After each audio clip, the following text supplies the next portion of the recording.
Nakakapagtataka kung anong meron sa binalutang puti na yan. Ang natira mga dahon ng mga palay sa pag-harvest.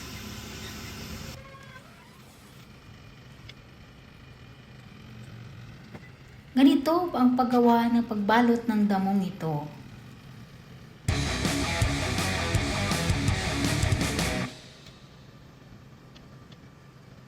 Machine lang ang gagawa. Kaya pinaiikot. Ganyan pala yan. Ganun kadali. Ang ganda, ang bilis.